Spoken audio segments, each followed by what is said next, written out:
Thank you. So this was really exciting to see what's in the works for us. And just for those of you who walked in late, I just want to point out that in case you missed some of the earlier slides, these easels, which you can walk around and look up close at later, look at some of both the floor plan and the renderings of the chapel multi-purpose room on this side and of the education wing on this side. So when we break later, if you want to stand up and walk around and look at them, that's great. I think it would be nice if Rabbi Dennis wants to say just one word about what we've seen so far, and we're going to then show you one more exciting renovation in the playground. So I hope everybody's starting to get excited about what this room is going to afford us over here, which is the new chapel space and multi-use space. And it's done that way on purpose because a congregation like ours, we need to use everything as a multi-purpose space. And like we're using our synagogue right now as a multi-purpose space, right? So we've been doing this for a long time. And the way it's been designed with the help really of a lot of collaboration between the architectural firm, between the clergy, between the staff, between lay leaders to develop a room. For instance, I look at Neil over here and I think of brotherhood. And I think about, you know, some of the ways in which brotherhood could use a room like that. So, so many different things. Football game, you guys want to get together, watch, you know, a game or something like that, great. You want to have a lecture, great. You want to have dinner and a meeting, great. It all can be done. Some of the same thing with Bethel Women. I'll get you, I haven't forgotten you, Marcia. I got to start somewhere. I got the women too. I haven't left y'all out.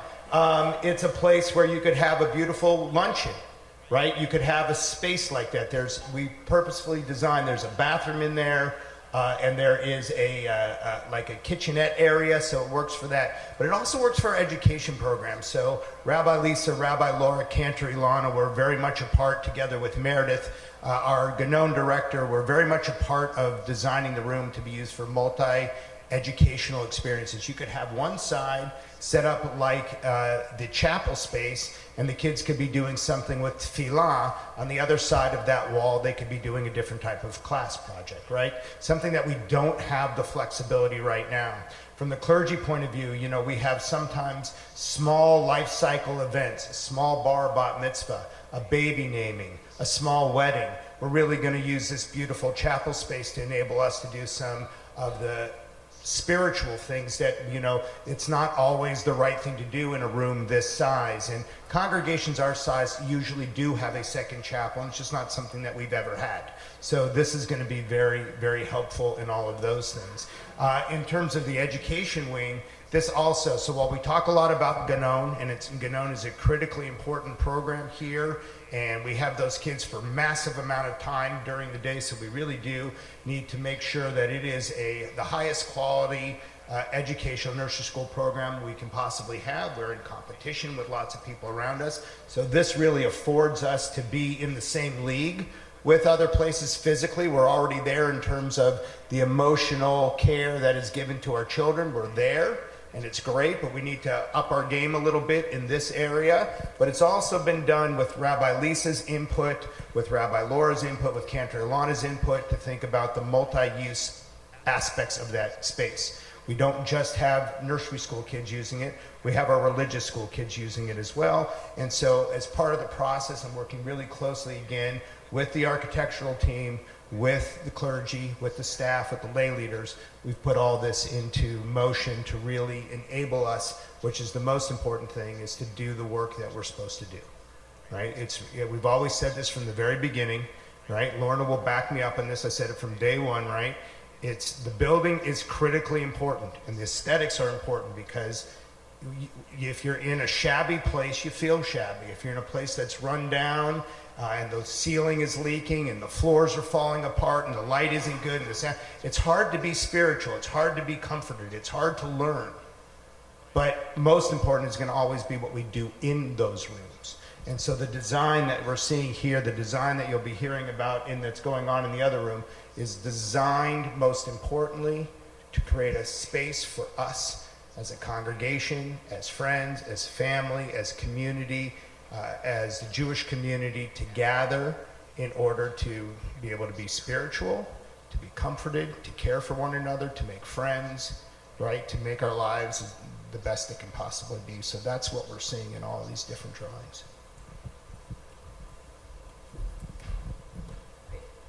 Amazing, thank you. Okay, so now we're going to move from the inside of the building and look at what's happening outside.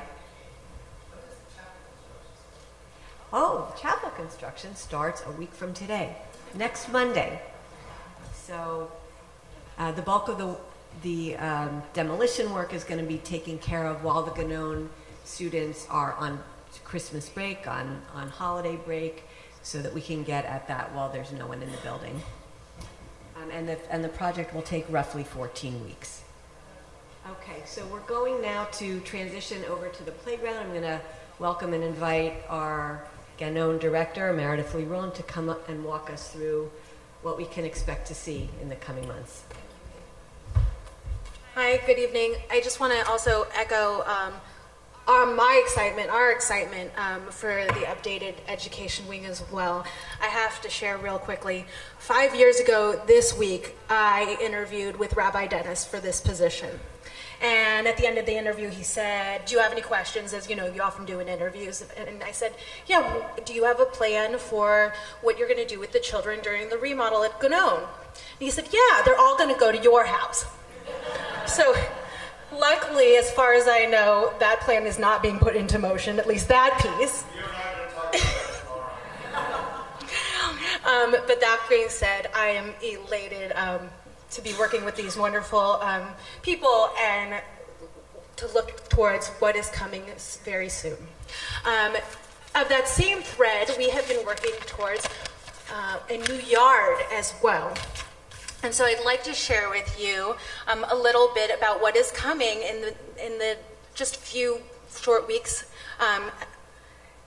going forward. So let's see, Kim, if you wouldn't mind putting just, okay, so tonight I have the pleasure of sharing with you something that is very exciting that we've been working towards, as I just mentioned, for several years. In just a few short weeks, our traditional play yard, which Kim will put up in just a moment, will be transformed into an outdoor classroom. Outdoor classrooms not only physically engage, but intellectually and emotionally stimulate children as well. The term outdoor classroom was coined and developed by Eric Nelson, a well-known early childhood educator and designer. Eric introduced this concept to better meet the needs of all learners, which parallels our mission and vision here at Ganon and PTBE. I feel especially privileged to share with you that he is also the original designer of our soon-to-be state-of-the-art outdoor classroom. Eric, in partnership with Playground Systems, who also consulted for the Beresford Playground just down the street, which was redone about 2 years ago, if you guys are familiar, have teamed up to create for us the ultimate outdoor classroom. So this is definitely a more modern twist on early childhood education. This concept of bringing the learning outdoors also ties in with kind of that California living and bringing indoors, outdoors, which is also something that we're modeling in our center with the wood and the lighter colors and the natural colors, kind of blending the two modalities. So if Kim, you wouldn't mind putting up the first. So this is, you're probably very familiar with this yard. Here you see our current yard, which is dominated by that large structure here in the back, as I'm sure you're all familiar with as well. Though this structure may engage our religious school children and currently a majority of our 2- and 3-year-olds, it makes it a little harder for our smaller friends to engage. Additionally, we lack a central meeting place. As you can see in this concept that we really strive towards bringing the learning outdoors, there is not a specific space currently for our children to congregate and learn and bring those opportunities outside and also engage their small motor skills as well. So moving forward, hopefully in just a few short weeks, we are going to move towards this outdoor classroom. Here you see a majority of our new outdoor classroom, complete with a learning circle, which is, it doesn't quite do its justice, but you can see it here. It's kind of like think about it in terms of like an amphitheater or something you might see at an outdoor camp. So it can hold a full class, if not a few more students, 15 plus, and a teacher if they decide to take the learning outside. Or if the children decide to model best practices and their teachers, they can also conduct their own version of class outside as well, which we've often seen the children do, which is really nice. Let's see, sorry, I lost my place. Let's see, complete with a learning circle, as I mentioned, instruments to intellectually engage the children as well as strengthen their small motor skills. Additionally, all of the holistic gross motor equipment can meet the needs of the learners ages 2 to 202. Well, physical health withstanding, but nevertheless. During the day, our preschoolers will be actively thriving, and in the evening and on the weekends, our religious school students will be able to use the equipment as well. This outdoor classroom will not only allow and engage more learning to occur throughout the day, but invoke more imaginative play overall. Kim, do you mind? Thank you very much. For example, this basket swing you see here in the corner could become a rocket ship. The tunnel could be a temple. Let's see, and the water wheel, which I don't think is, the water feature here could be the Red Sea parting. And there's so much more. Really, the imagination is just the beginning. From the teacher's provocations to the children's own imaginations, we are confident that this outdoor classroom will become a launch pad for all the inspired learning and development that happens here at Gannon and PTBE in general.